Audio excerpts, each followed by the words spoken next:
Hey everyone! Today's hair idea was inspired by a character called Helga from Tom Hardy's new show, Taboo. I started my prep the night before by putting my damp hair into a low abstract art braid, and I'll link the tutorial for that in the description should you like to see it. I often resort to that technique when I want to create a frizzy sort of volume, and since this particular character is a creepy madam who runs a brothel on the Thames, I felt like it was an appropriate place to start. When it came to the parting, I decided on a diagonal line that extended from the outside of my left brow to the right side of my head. A fun little side note, according to my cosmetology textbooks, these partings are especially flattering on broad or square-shaped faces, so if you fall into that category, give it a go and let me know what you think. Moving on though, I made two horizontal lines on either side of my head that went from crown to ear, and of course I pulled them away with some style clips. I also used my fingers to make a vertical half parting which began at my temples and moved across the back of my head where my hands met in the middle. Once that too had been secured out of the way, I made one more thin half parting right below that. Everything underneath was tied up so that it wouldn't get in the way with the next step.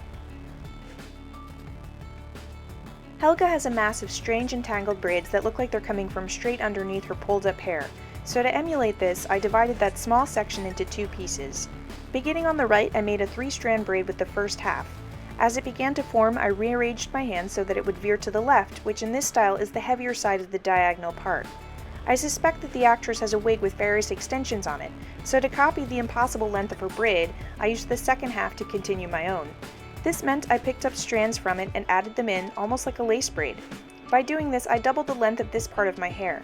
And quick tip, if you think you'll have bits that stick out, spray them with some hairspray, and while it's still wet from the product, continue your braid. This should help to eliminate any shred. Following the lines I made when I first carved out the panel on the left, I quartered off another small section from the back of it. This was separated into two pieces, which I then used to make two more simple 3-strand braids. Now onto that top half parting in the back. Even though this was meant to look super rough like Helga's, I couldn't deal with the fuzz at my crown, so I rubbed a little lightweight gel into it and smoothed it out with my brush. When I was ready, I wrapped the whole thing around my fingers, forming a loop, which I then pinned down to my head. In a sense, this is just a sloppy version of barrel curls. What I mean by this is that none of it makes any sense or follows any pattern at all. Normally, I'd take more care when using this method, like when I did Game of Thrones' Melisandre's hair. Every loop was the same size and was laid down in a strategic way. But this character is creepy and messy. Truthfully, it looks like a splat on the back of her head. I actually think my version is a little bit too neat, but I guess we're just going to go with it, and if you want to, you can muss yours up more like the actress's. And the left side was the same thing. It was brushed back, curved the whole thing around my fingers, and pinned in random loops into random places.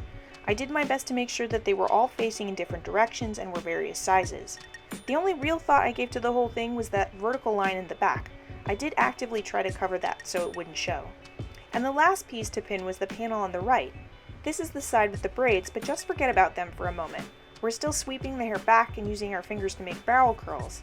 In fact, you want this hair to rest on top of the braid work, since this will later lend to the illusion that they're coming from the inside of the updo out. Once the loose hair was up, I was able to go back in and pin them along the side of my face. Again, there's no pattern here, it's just a twisted, weaved, and curved, nonsensical splatter of braids. I used small clear elastics, but I did try my best to hide the ends under the rest of my hair whenever I could.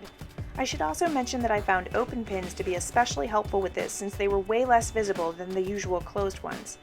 And I did quickly go through the bottom half of my hair with a curling iron.